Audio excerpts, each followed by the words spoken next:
akkuma beekamu erga nootcoin liist ta'ee booddeetii airdropponni hedduun gara telegram irratti dhufuudhaan airdropponni hedduun namoonni akka irratti hirmaatan taasisaa jiru akkasumas immoo memberoota yookiin sabskraayiberoota baay'ee horachaa jiru jechuudha. Isaan keessaa airdroppii bareedaa tokkoo fi yeroo dhiyootti liist ta'a jedhamee kan eegamaa jiru ajenti kan jedhamu tokko ture. Ajenti kan jedhamu kana akkuma beektan liinkii isaa sheer isiniif godheen ture telegiraamii irratti.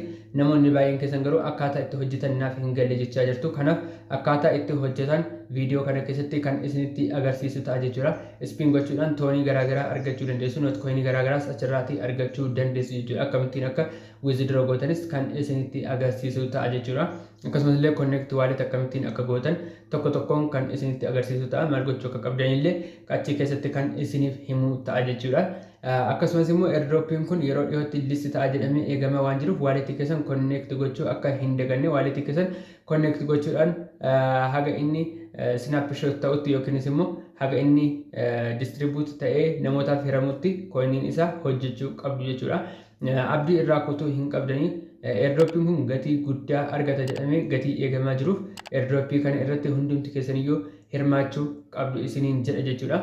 Akkuma airdroppota warra kaanii yeroo keessan guutuu osoo irratti hin kennin yeroo firii taatan irratti yookiin immoo yeroo keessan firii yeroo ta'e irratti hirmaachuudhaan haga dandeessan coinii isaa walitti qabadhaa isinii jedha. Namoonni maatii chaanala keenyaa hin taane subscribe gochuun maatii chaanala keenyaatti dabalama. Namoonni viidiyoo kana ilaalaa jirtan like gochuun viidiyoo kana eegalaa isiniin jedha. Ammas irraan deebi'aa namoonni viidiyoo kana ilaaltan like gochuun viidiyoo kana eegala. Viidiyoo osoo irra hin dabarsin osoo gidduutti hin kutin haga xumuraatti walitti qabaa ilaala. Amma kallattumaan gara viidiyoo. Airdroppii kana argachuudhaaf jalqaba maal gootu gara searchii mallattoo searchii telegiraamii keessanii deemtu kana booddee kiyyaa teek jettanii haalaan ani barreessu kanaatiin ni barreessitu jechuudha. Kana booddee haala kanaatiin isiniif dhufa chaanaalii isa jalqaba irratti isiniif dhufu irratti tuquudhaan join gochuu hin dagatina. Sana booddee haala kanaatiin barreeffama kana argattu new airdrop alert kan jedhu jira. Kana booddee haala kanaatiin bakka kana tuquu dandeessu yookiin gara gadiitiin liinkii isiniif kaa'een jira. Liinkii gara gadiitiin isiniif kaa'e irratti yeroo tokkoof tuquudhaan start bakka jedhu bakka kanaatti yeroo tokkoof irratti inni tuqxu jechuudha.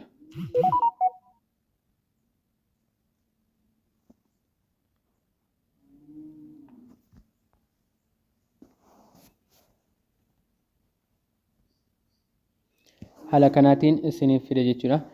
Amma anaan akka naaf ergaa jirutti kunooti miseejii 21,000 ol haasofti tanaan jedhee coinii 21,000 naaf kenna jechuudha. Kana booddee kontiinuu kan jedhu irratti nan kaa'a. Kun akkuma argitan asirraati coinii 21,000 naaf kennee jira jechuudha. Ammallee gara gadiitiin kontiinuu kan jedhu irratti nan tuqaa jechuudha. Kana booddee deelii riiwaardii naaf laata 25,000 coinii 20,025 naaf laata. Irratti tuqeen gara fuulduraatti dabarsa. Ammallee kun akkuma argitan coiniin kiyya 46,900 tahee jira jechuudha. Kana booddee haala kanaatiin erga seentanii booddee gara gadiitiin wantoota garaagaraatu jiru jechuudha. Wantoota gara gadiitiin jiran kana hunda isaanii tokko tokkoon keessa seentanii cheek gochuu qabdu jechuudha. Kana booddee amma gara gadiitiin dhufuudhaan maal goona taaksis kan jedhutu jira. Taaskii keessa seentanii bakka kanaatti taaskota garaagaraa hojjechuu dandeessu jechuudha. Taaskota kana hojjechuudhaan coinii hamma jiru hunda walitti qabachuu qabdu jechuudha. Taaskota kana walitti qabachuun keessan dirqama waan ta'eef taaskota kana keessa seenaati coinii isaan isiniif kennan kana hundi isaaniiyyuu maal gochuu qabdu walitti qabachuu qabdu jechuudha. Lamaffaan bakkuma home jedhu kana keessatti erga seentanii booddee bakka kana tuquudhaan maal gochuu qabdu connect wallet kan jedhu gochuu qabdu jechuudha. Walletii keessan connect gochuu dirqama isinirra jira jechuudha. Kun haala kanaatiin isiniif fida bitget waliin connect gochuu dandeessu. Kunis immoo akkuma argitan asirraati erga bitget connect gootanii kaatanii warra kunis isiniif ni banamu jechuudha. Warra kanas hunda isaaniiyyuu connect gochuu ni dandeessu. Toonkiiparii keessanis yookiin immoo toonspeesii telegraam walletii keessan waliin connect walitti gochuu maal gootu ni dandeessu jechuudha.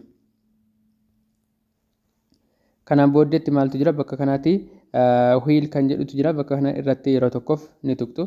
Bakka kana irratti yeroo tuqxan maal gootu spiinii isiniif laata jechuudha. Spiin isiniif laata spiinii sana keessaati carraa akka yoo ta'e toonii garaagaraa isin badhaasuu danda'a. Toonii keessan kallattii himan yeroo itti baafattanis ni qaba jechuudha. Kun akkuma asirraa argaa jirtan bakka kana tuquudhaan amma kiyya akkuma asirraa argaa jirtan tikkeettiin kiyya 0dha. Tooniin kiyya 0dha. Noottiin kiyya 0dha. Tikkeettii keessan 2-3 ol yoo kan ta'u ta'e tikkeettii keessaniitiin spin gochaa tikeetti keessaniitiin haga carraa keessan isin laate fudhachuu dandeessu jechuudha. Si toonii 4 laachuu danda'a, toonii 5 laachuu nootii 5 laachuu danda'a akkuma carraa keessaniiti jechuudha. Kanaaf spin kan jedhu kana keessa seentanis spin gochuu hin dagatiina. Kana booddee baalaansiin keessan yeroo asirratti walitti isiniif qabamu withdraw bakka jedhu kana tuquudhaan withdraw gochuu dandeessu jechuudha. Jalqaba toonii keessan connect gochuu qabdu jechuudha. Toon wallet keessan connect gochuu waan isin gaatuuf toon wallet keessan egaa connect gootanii kaatanii wanta toonii keessanis ta'e yookiin immoo noot coin keessanis ta'e withdraw gochuu isin dandeessisa jechuudha. Kan biraan as kanaatti friends kan jedhu jira. Bakka friends jedhu kana keessa seentanii invite friend kan jedhu gara gadiitiin jira. Invite friend bakka jedhu tuqxanii namootaaf linkii keessan share gochuudhaan coinii gurguddaa coinii baay'ee argachuu dandeessu jechuudha.